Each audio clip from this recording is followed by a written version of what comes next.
Alright class, welcome. Today we're going to be talking about food taboos. Now, when we talk about taboos, we're referring to social or religious customs that prohibit or restrict the consumption of certain foods. This isn't just about personal preferences. These are deeply ingrained cultural practices with often complex reasons behind them. We'll be exploring some examples from around the world to understand how these taboos function in different societies. So, first let's consider the role of environmental factors. In some cultures, taboos arise from practical concerns about resource management.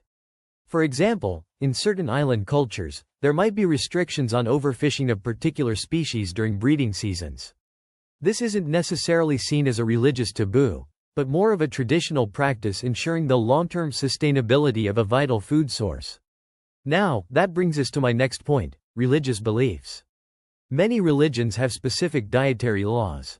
Think about Hinduism, where cows are considered sacred and therefore not eaten. Or Judaism and Islam, which have prohibitions against eating pork. These taboos are often tied to core values and beliefs within the religious system, and adhering to them is a way of expressing one's faith. Finally, we need to consider social factors. In some societies, certain foods might be considered taboo because they're associated with a particular social group or status. For instance, in some cultures, certain types of meat might be reserved for special occasions or for consumption by the elite.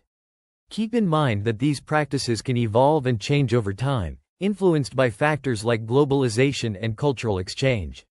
So, to wrap things up, we've seen how environmental pressures, religious doctrines, and social structures can all influence the development and maintenance of food taboos. Understanding these diverse factors offers valuable insights into the complex relationship between culture and what we eat.